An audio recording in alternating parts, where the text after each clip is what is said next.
Welcome to the Recruiter Startup Podcast. My name's Dulta Doherty, and in this podcast series, I will be interviewing investors, advisors, entrepreneurs, and recruiters who are based all over the world, and we will be discussing how to set up, scale, and operate a world-class recruitment business. Today, you're in for a real treat. I had an amazing interview with somebody who is all of the above: investor, advisor, recruitment entrepreneur, somebody who's set up, scaled, sold, and done it all over again, who's conquered multiple countries and is happy to share his insight with us on the podcast.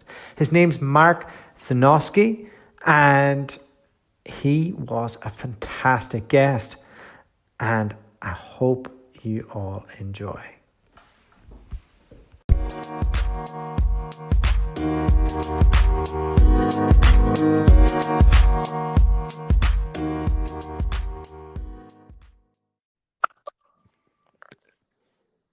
Mark, how are you?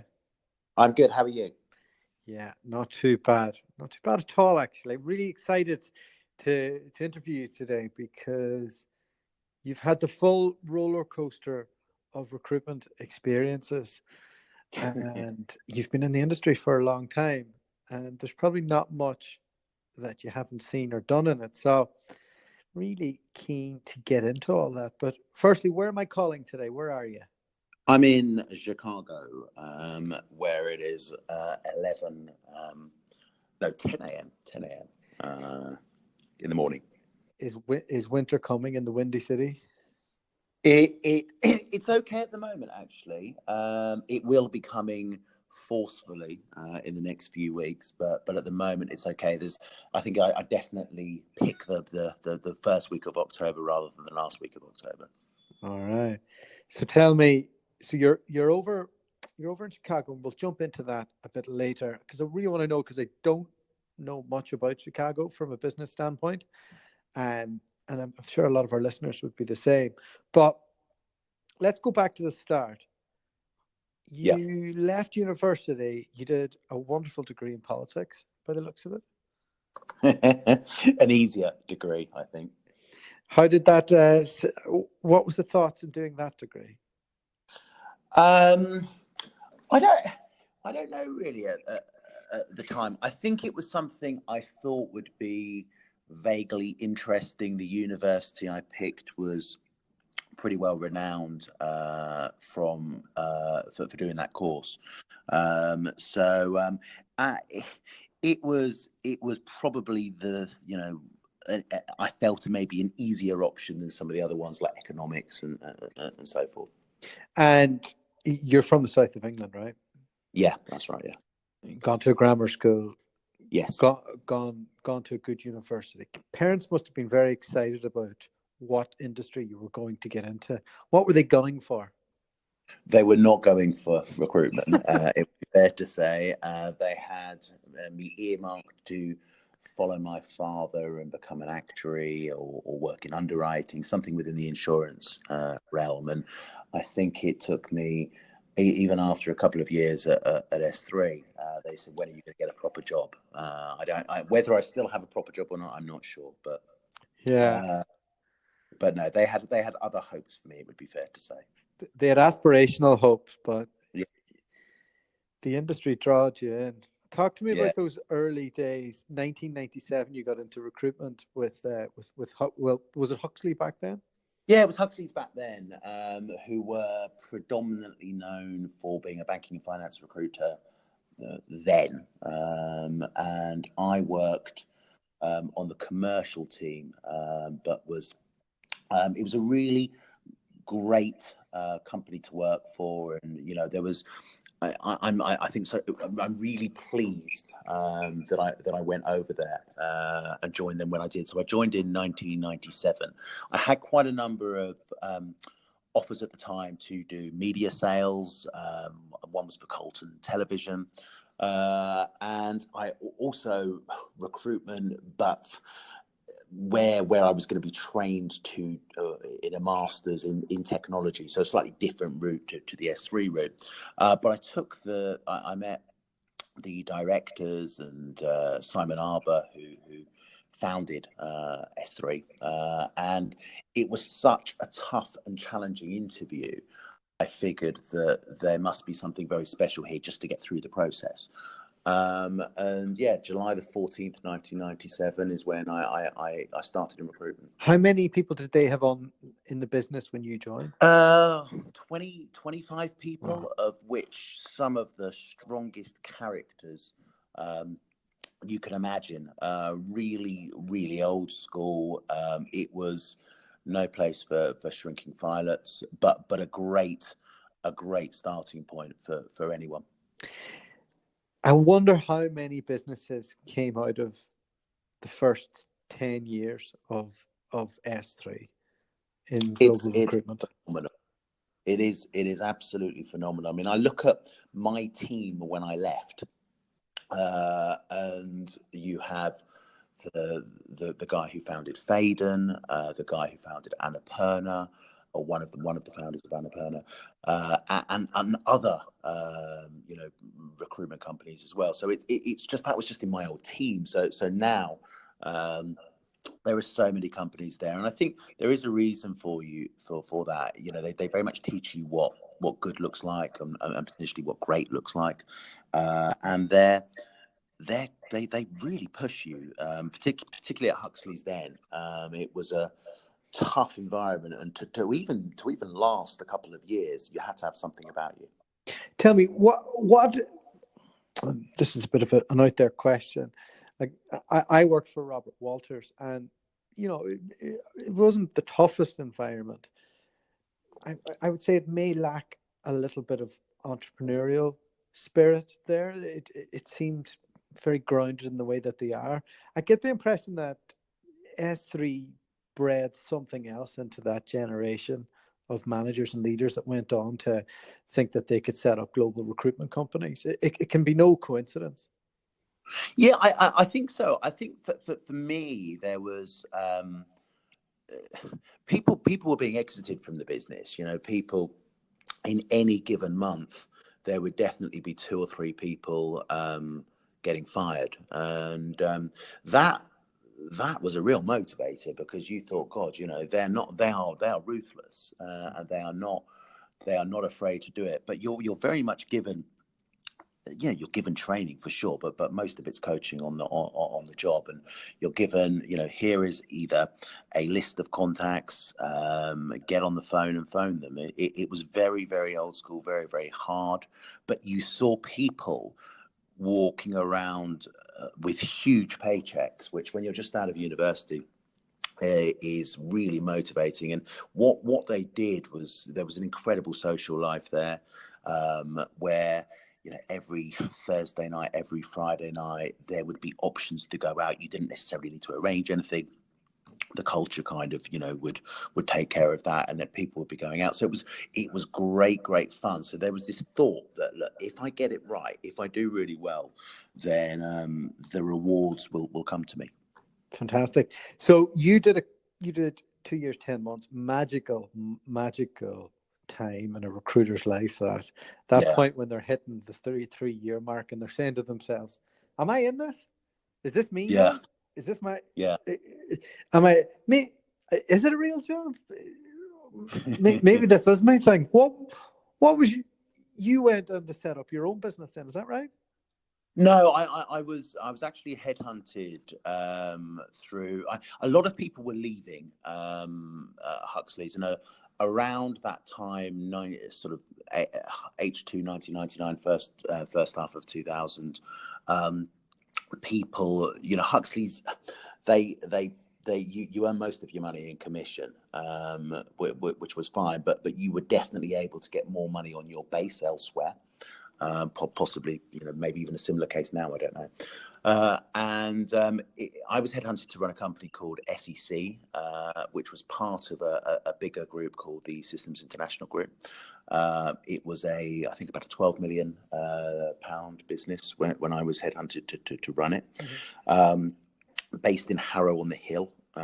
So I sort of joined that organisation, and I was ready to leave Huxley's. I think a lot of my friends had left, and it was definitely a company whereby it was great for sort of up to 3 years, but it would have been quite demanding. It would have been quite tough, and you would have had to make a lot of sacrifices to I think go too much longer than that. I mean, I moved to a flat near the office at Huxley's, 5-minute walk away in the city.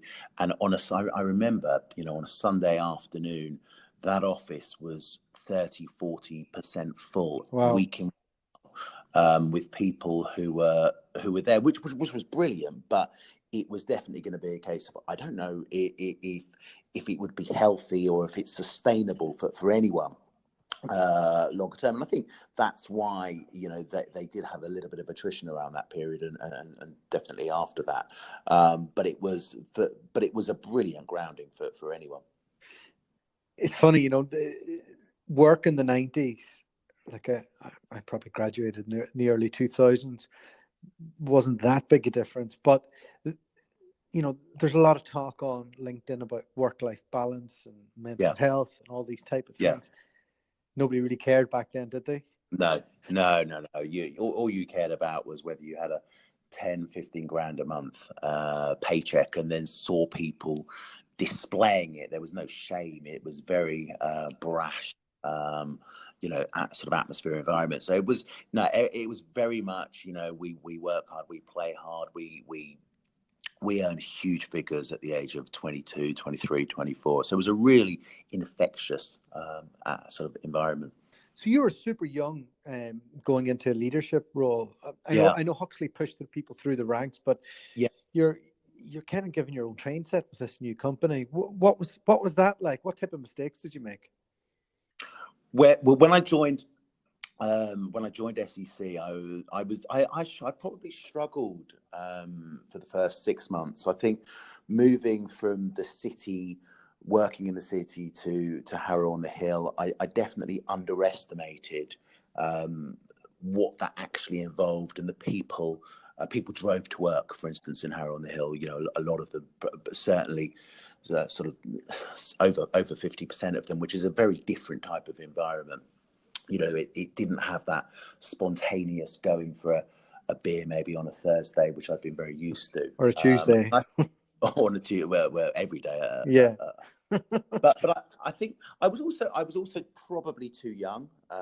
Probably, I remember on one of my first weeks, and it was a Monday morning in May 2000, and about, I think it would have been my first week or my second week, there was something like 20% of the staff, which would have been about 6 people, off with food poisoning on a Monday. And I'm thinking, good God, this is going to be a tough gig compared to what I was used to. And it definitely was challenging. I think after about 15 or 16 months, everyone who I had inherited, save 1 or 2 people, I exited or chose to leave.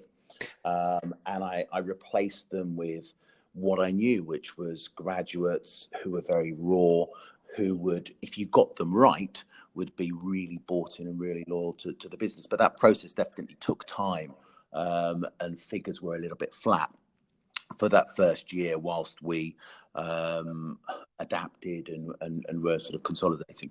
So you went back to your base, essentially. Yeah, which is never less. Even now, I mean, it's definitely kind of graduate, first or second job at tops, young 20s, quite sporty, male or female, and who really wanted it, who had that drive and that determination, and want the difference that how they would apply themselves from earning sort of 50k a year to 70, 80k a year. It meant something to them, whether it was the money or whether it was the status, and which was very much like S3. So I kind of went back to what I knew, but the existing staff, a lot of the existing staff didn't massively like it or appreciate it, which I understood. I relocated the company from Harrow to Marylebone High Street, which again, some people were like, I want to drive to work. I don't really want to do this, which I totally understood, but I felt was very necessary for the company to get to where it wanted to be, and for me to develop the company in the way I wanted to do. And that was translated with figures going up and so forth. With hiring young people and their drivers back then, yeah, I feel it was less complicated.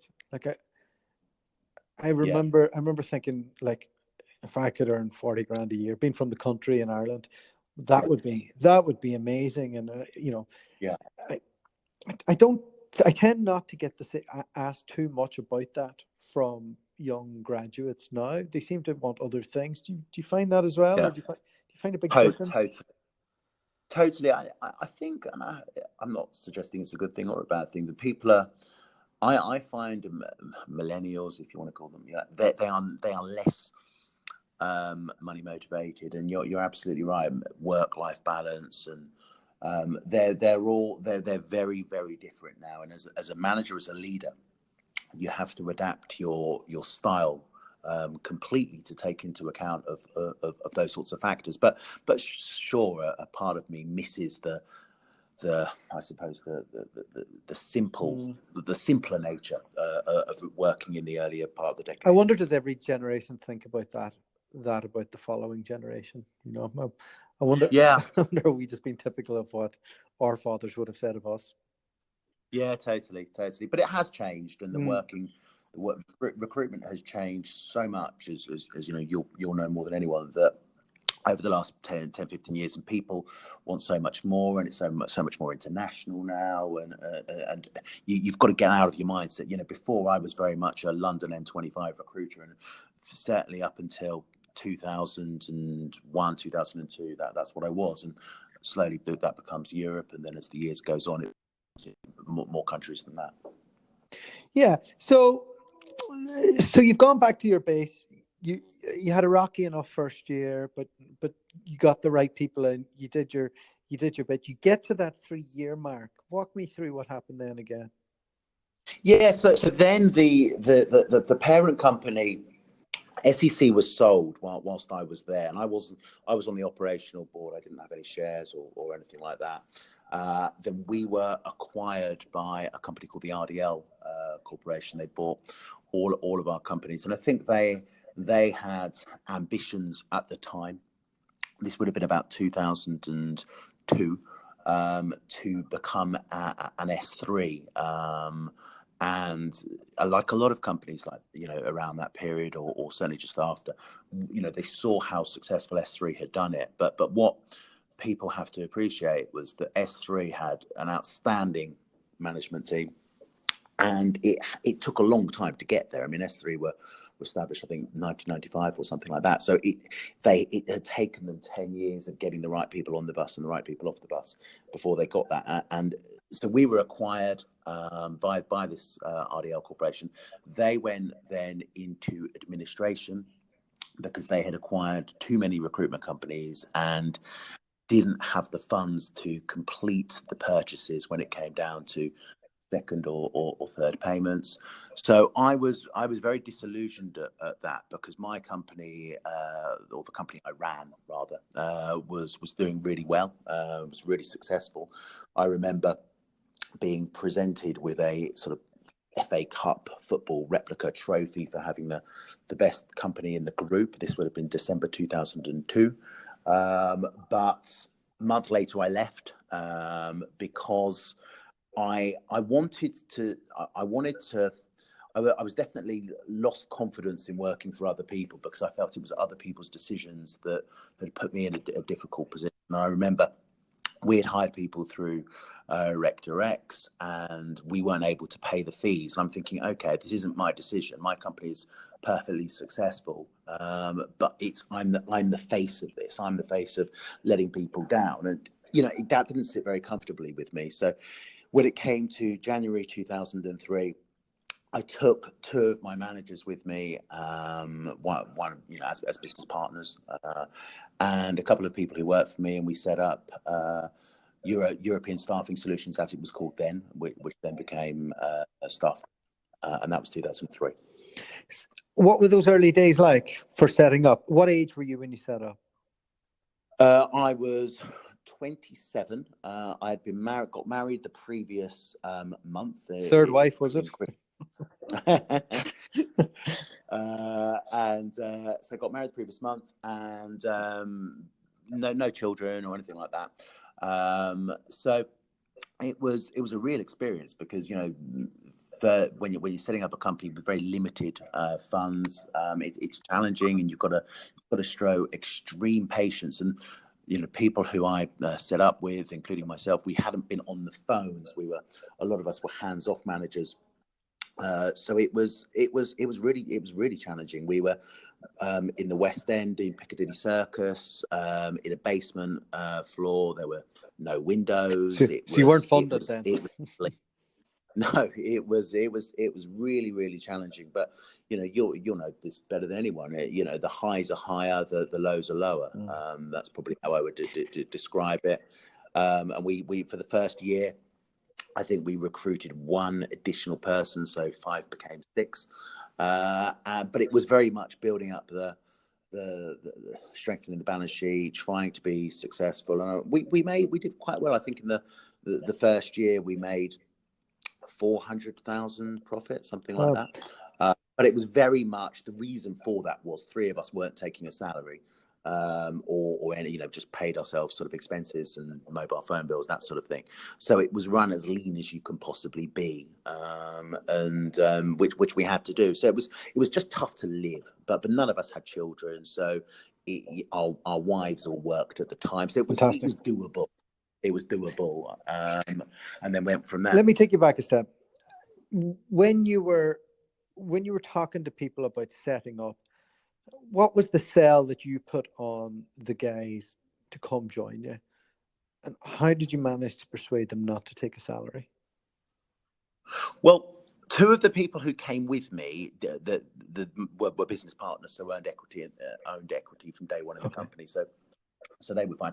A couple of the other people we took were at recruiter level, so they were paid a salary, and we sold them very much a vision of where we wanted to get to. I think, you know, we had a decent team from day one.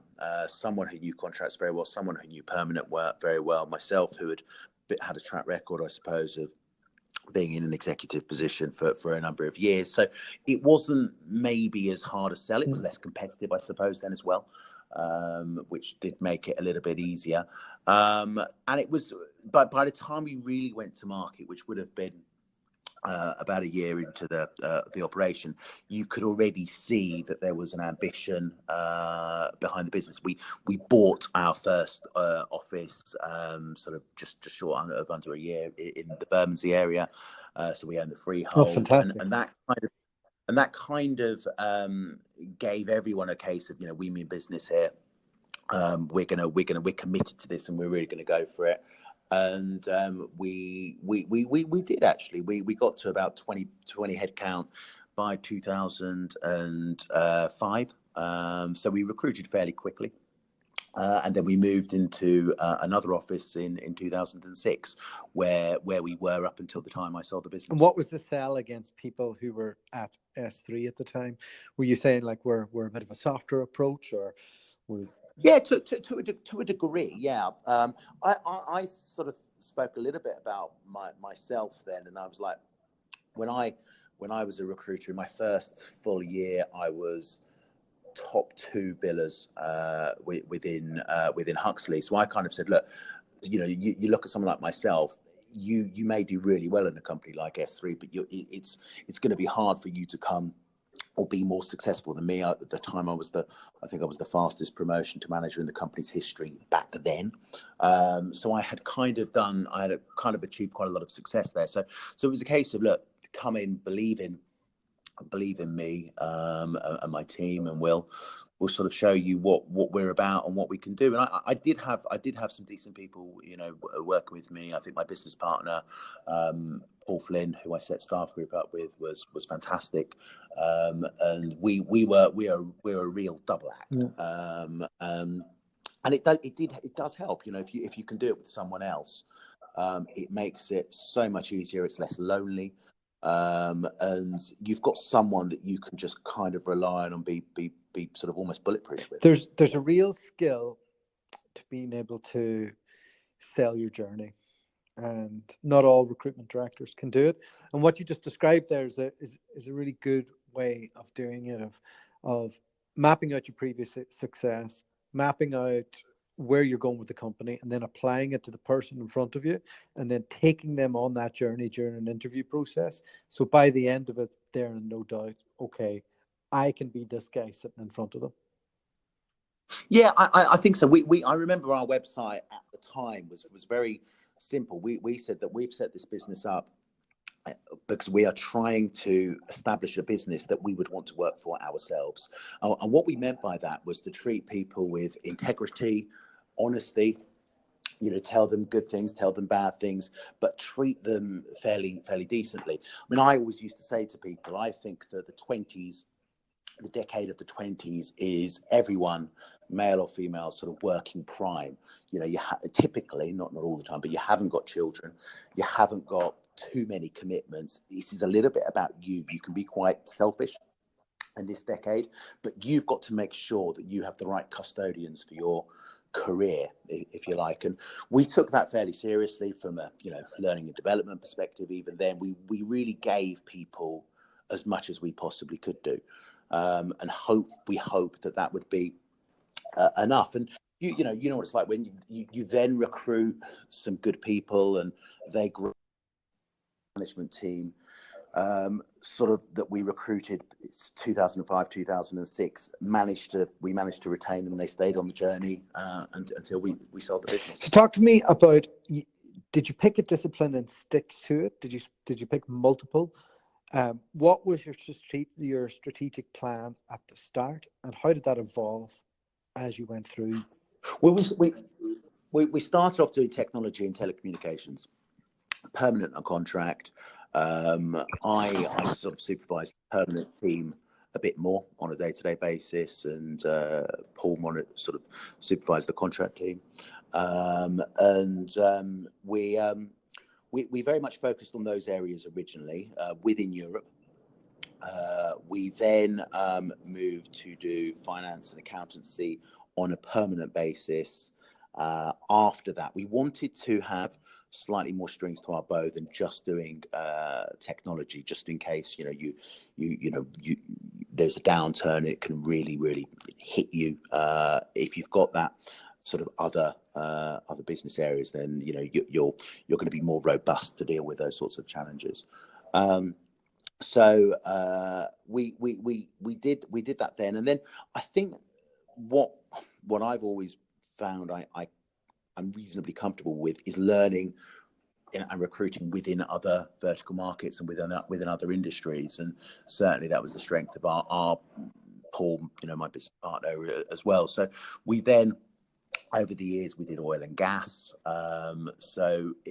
Principally technology was what the business was, but we did have other strings to our bow, and we were very geographically aware. I think one of the things that people who worked there, they could recruit in many different areas. I think when in 2015, when we were going through the process of being sold, we were on average invoicing 44 different countries a month. Fantastic. Which was a real evolution of understanding how you do it in different areas, the compliance, which is obviously absolutely crucial, particularly when you end up selling a business, to make sure that you've gone through the right processes. So it was a real team effort to make sure that we knew what we were doing, and we weren't putting anyone, contractor, would-be buyer of our company, anyone at risk, too much risk.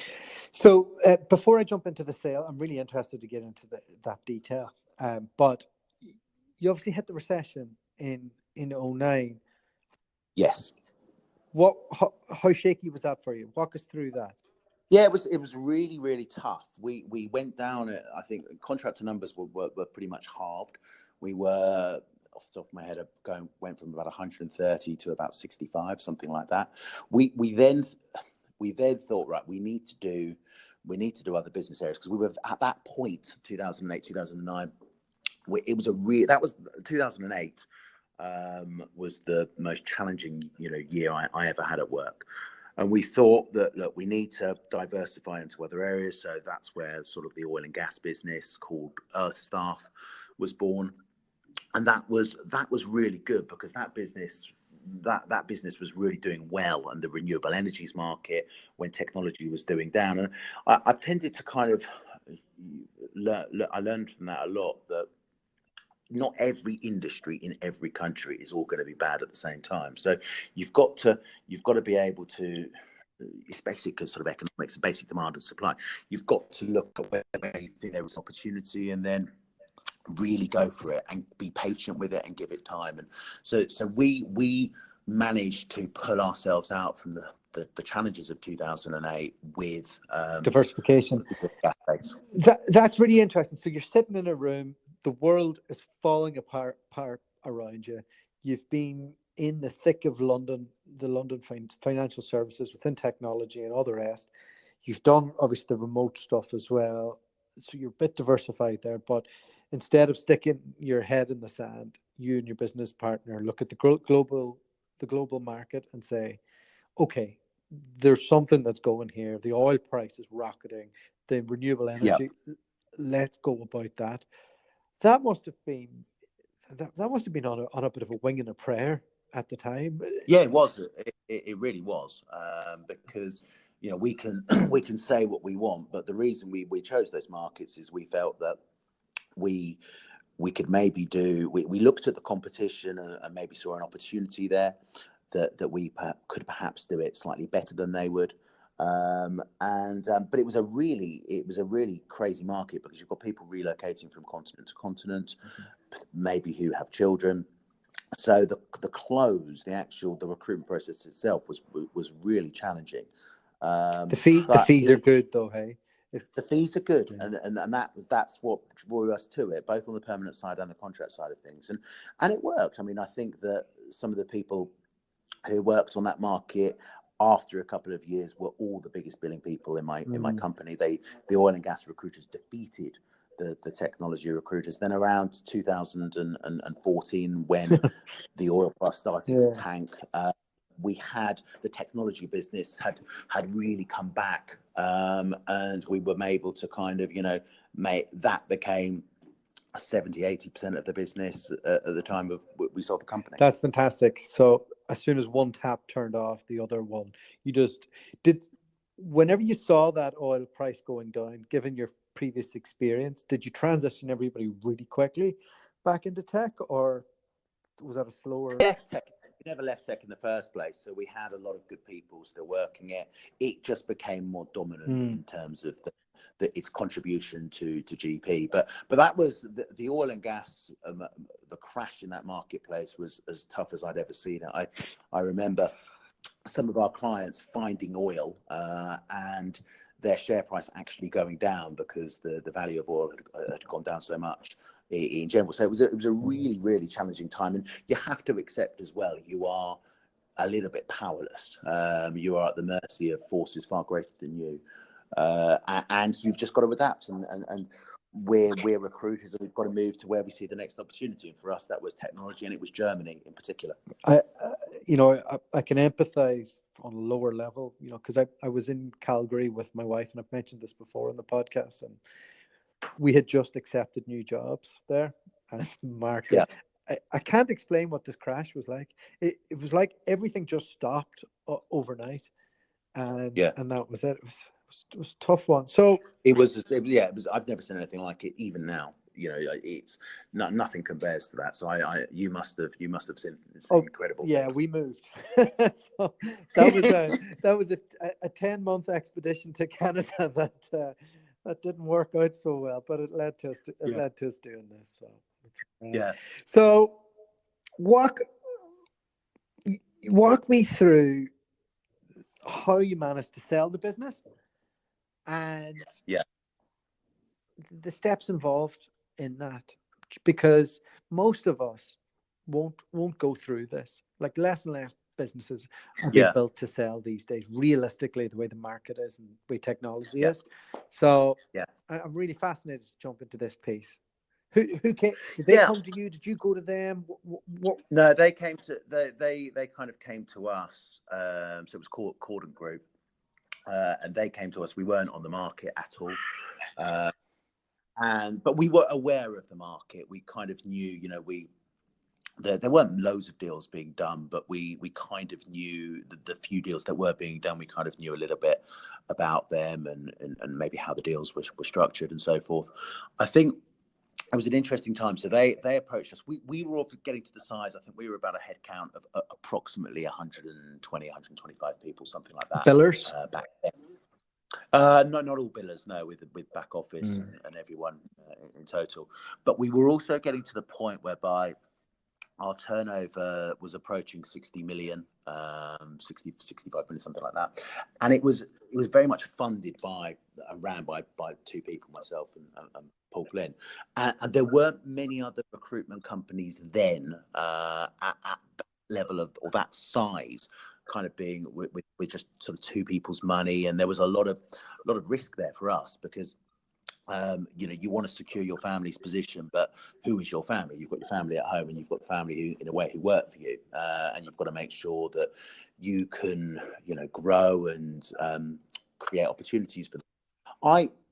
I was also going to Germany quite regularly, to Berlin, to kind of, we had set up a business over there at Eurostaff, and I was thinking, you know, God, that if I'm traveling as much as I was for, you know, how much longer can you do it? I mean, you're saying bye to your children on a Monday morning, getting on the EasyJet, and then going over there. And I think it probably, the approach for us came at the right time.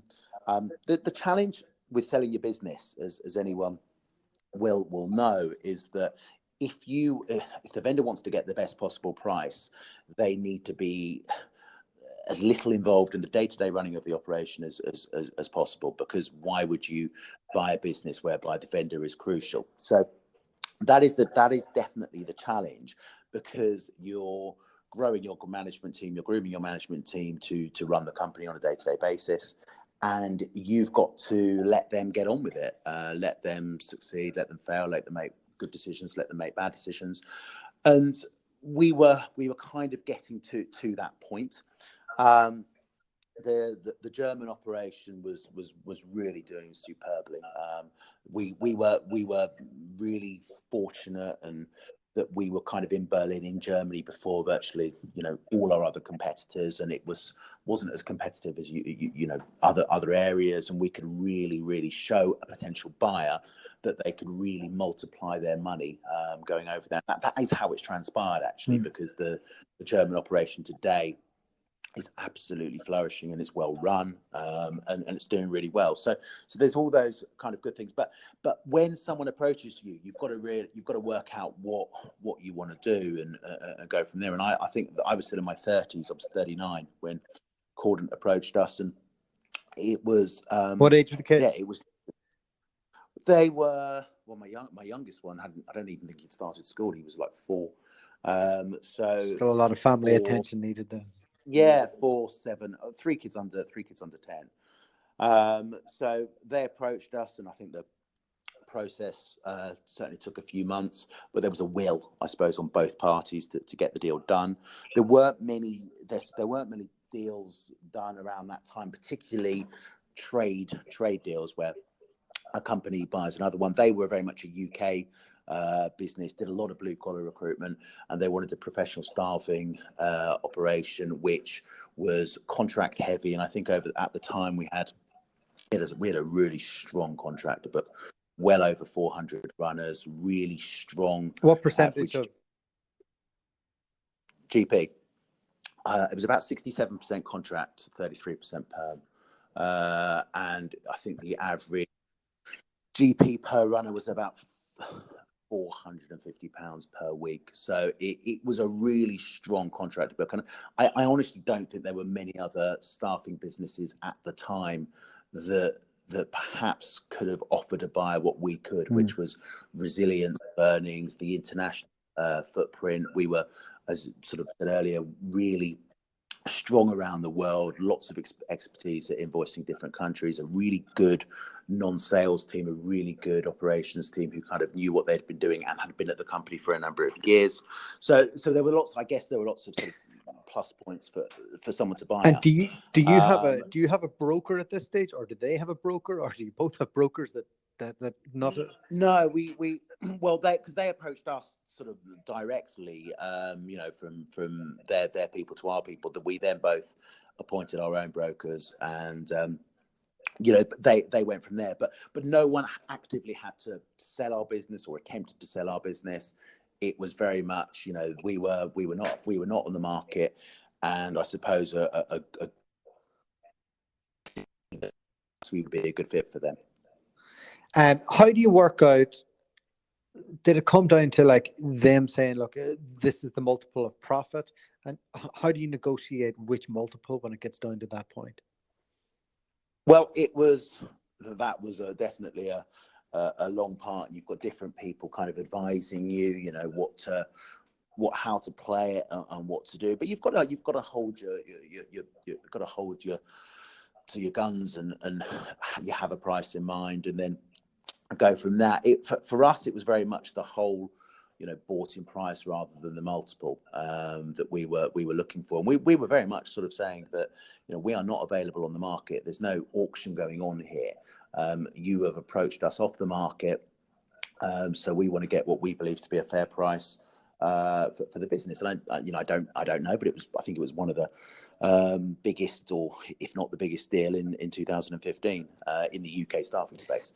So we kind of stuck to our guns, and we knew some of the people over there. We thought they were good people.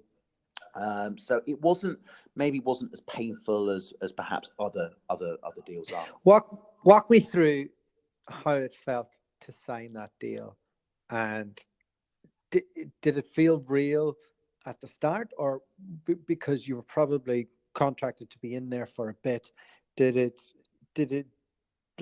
it all hit home all at once? Like, I can't even imagine what that feels like, to do something for 12 years, build it up, it's all worked, everything's gone to plan. It was unbelievably strange, and we stayed in the business. We weren't particularly contracted to. We signed employment contracts, but we literally had gone from being owners and people who run our business day to day without having to consult anyone, where then you have bosses, and you are an employee. We went down to sort of zero shares, and we were on 3-month notice periods or something. So it was 6-month notice periods actually. So it was really, really strange. I'm not going to say it was the best day of my life, because it wasn't really, because I was very much focused on making sure that the company was going to be around, and it wasn't going to cause as much upheaval for the people who are working there on the basic, moving forward. So it was a really strange moment, and it is, your life's work, I suppose, and then you're in that a great financial position all of a sudden. But it's quite hard to know how you feel at the time. It's a real conflict of emotions. How long were you contracted to be in the business for? How long were you contracted? Well, we were on 6 months notice periods. There was no earn out or anything like that. So there was no. We were just on 6 month notice periods, and we tried our best and tried to work for them as much as we could do. And they were good people. They had some of their own people, who in good positions, who'd worked for them for a long period of time. So we worked until just before Christmas 2015, and eventually, I think Paul and myself were reasonably honest, and we were perhaps we're maybe not totally suited to work for other people, but we certainly didn't have that intention when we sold the business. It was very much a case of we'll give it a go, and we'll try our best and be 100% bought in. So we did that. We also thought we had a management team who could run the business, moving forward. And because we had kind of got to the point whereby they were running the business on a day-to-day basis, we genuinely didn't feel that we were actually as needed, because the company, as it should do, it had to outgrow us, and it has outgrown us. To this day, and I think the company in Berlin is now one of the largest recruiters in the city. So, and the people over there who are joining that business every week, every month, will probably have no idea who I was, and that's the way it should be. It's got to evolve, and it's got to go on, and it's got to go and flourish. What is that like then, that you've made yourself unemployable as well, by the way? Yeah, it's really odd. It's really, really challenging. And, I think we were off during the winter period on kind of garden leave. And I think if you had said to me in 2016 I was going to do recruitment again, I would have laughed at you. It would have been the furthest thing from my mind.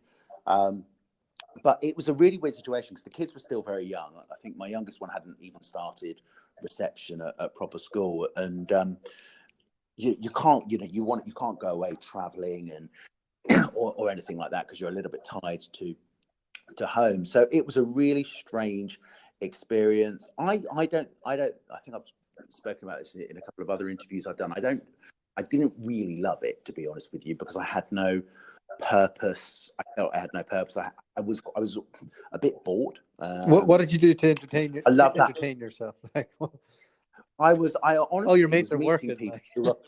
All my friends were in the city in London. I live in Sussex, and people would be phoning me up when they had just quit their jobs, and I was the guy that they wanted to get drunk with on a lunchtime. I was thinking, my God, I after a few hangovers, I need a bit more than this. But I still didn't really know what to do. I did the obvious things and bought properties and so forth. And it was, that process. You buy a property, and I think a lot of people in recruitment, kind of do that sort of thing. But there's not much to it. You buy a property, you get rent, and then you move on. And it was a case of, what am I actually going to do to occupy myself?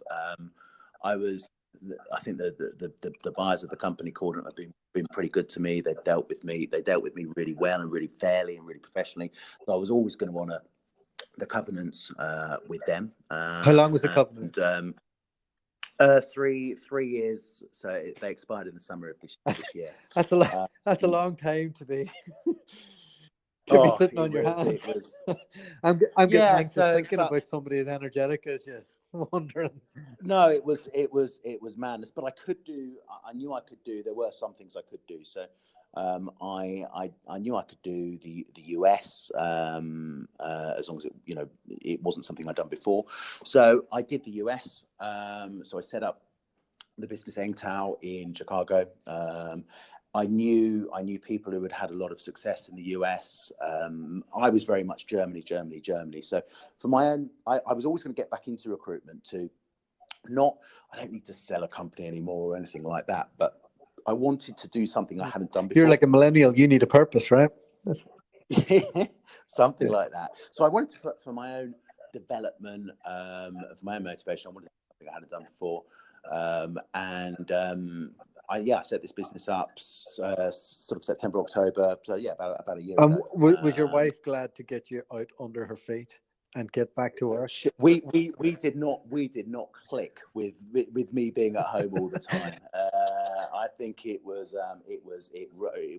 found it bizarre. So now she very much booted me out, and the children as they get older, you realise they are very much less reliant on you. Yeah, and I know I'm in Sussex now for 18 months, and I'm pulling my hair out here. There's not a lot happening down here. It really is like that, particularly when in the winter. It's there isn't a massive amount to do. So I knew I had to get out somewhere and find something to do. I had other business interests which I still have, but I missed the buzz and the people in recruitment. I also think that I wasn't done. I wasn't finished. I wasn't ready to kind of just call it a day. So one of the things you sound like you're good at is looking at a big picture and working out the decision on where you're going to go and how you're going to go about it. How did you choose Chicago? How did you choose the discipline? Well, and what did that process look like? Well, I was open to do anything in the US in most cities, but it was all going to be about the leader, because in my opinion, the person who is most influential in any staffing business is the person who is the MD, the CEO, the person who's the kind of runs it on a day-to-day basis. And I was very clear that I wasn't going to be that person. I wasn't going to be the person doing every single thing, because I feel I've kind of done that.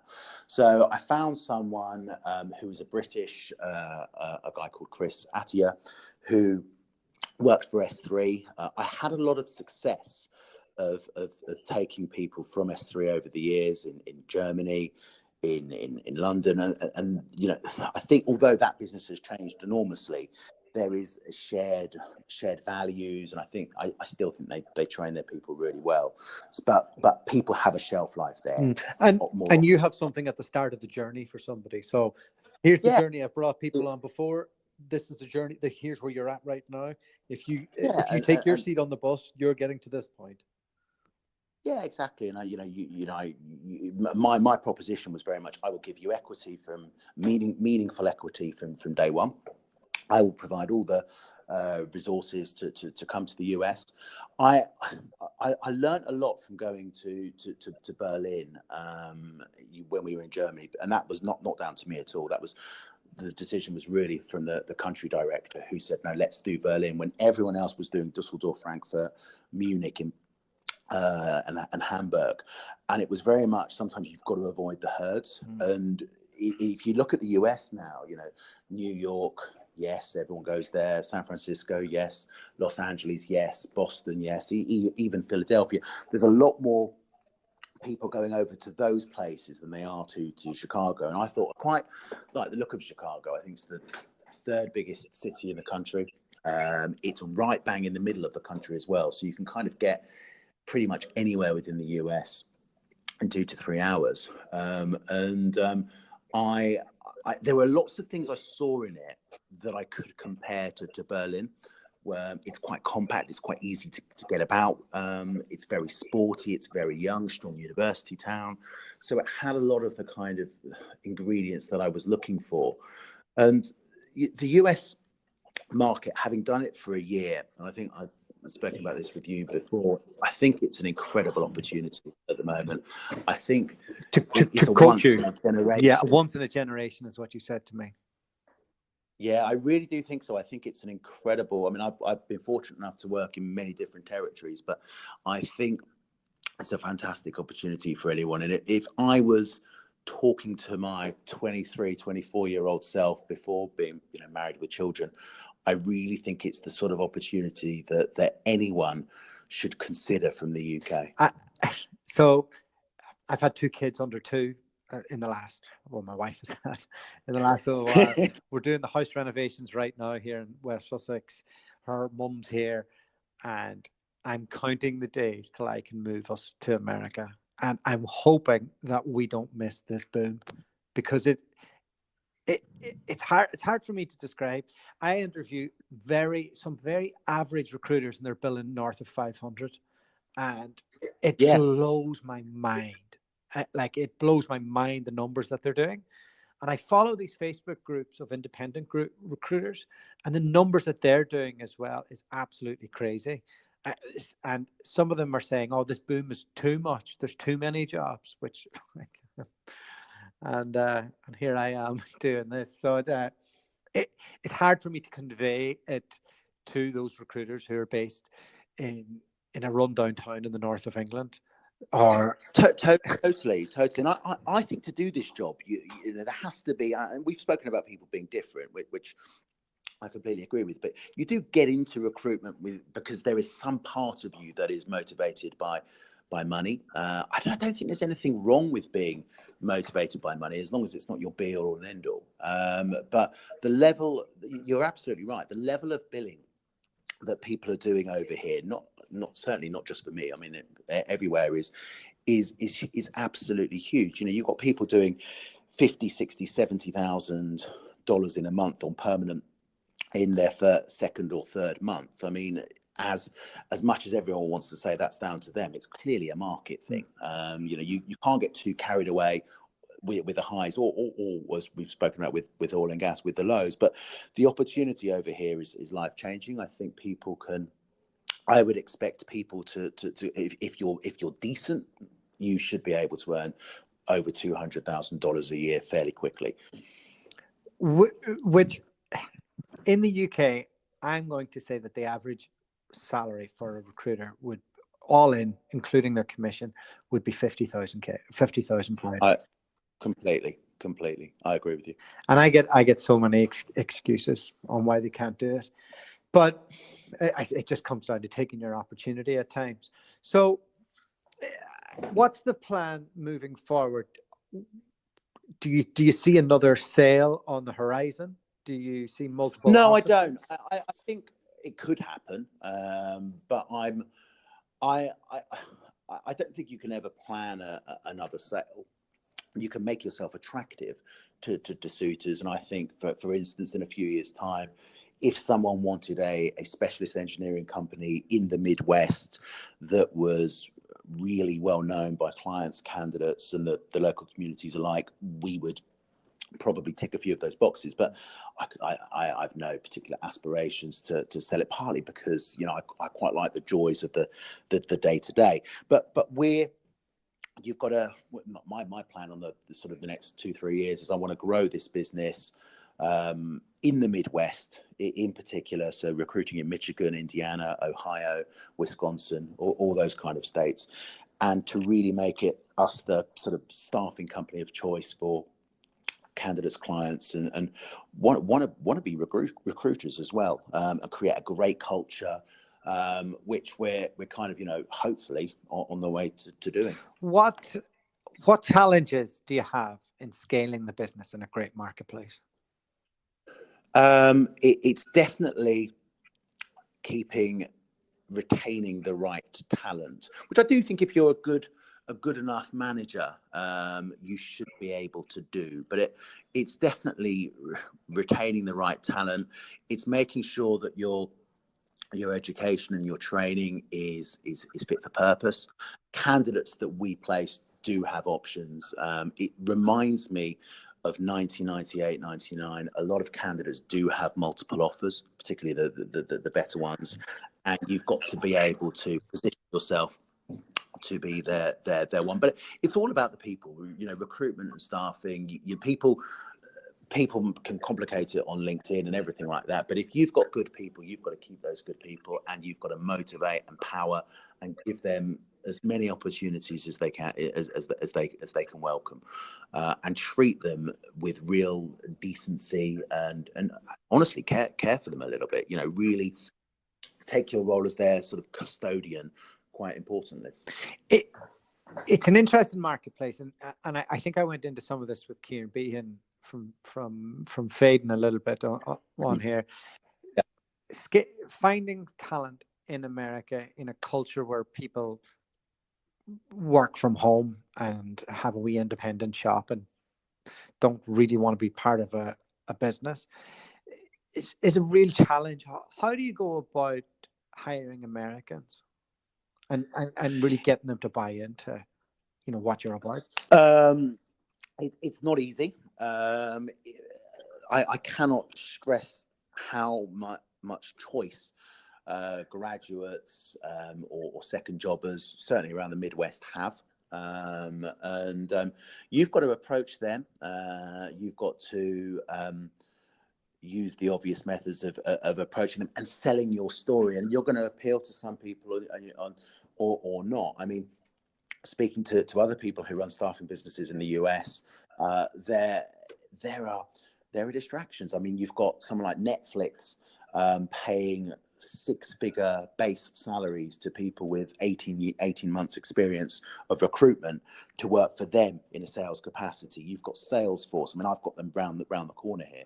So people can earn serious amounts of money in any number of organizations, some of them who are some of the biggest companies in the world now. So you've got to really show them that if they come with you, it's not going to be just about money, because you can earn money in the US, you can earn money in so many different places, but you're going to develop them and take them on the, to their potential faster perhaps than they would be able to do elsewhere. That's what I'm trying to really convey to people. It's the journey, but it's also again, recognizing, it's also recognizing that people have more choice now than ever. But this market, as we've said, look, who knows? I think we'll be talking about this market in 10-15 years time. Yeah. Okay, Mark, thank you so much for coming on here and sharing your story. I've really enjoyed it. I don't get people on who've exited businesses that often, and I'm always fascinated to jump into it. I could drag you through the mud for another hour and quiz you to death, but I'll do that over a pint in Sussex sometime. Definitely. Lovely talking to you. Take care, Mark. Thank you. Thanks. Bye.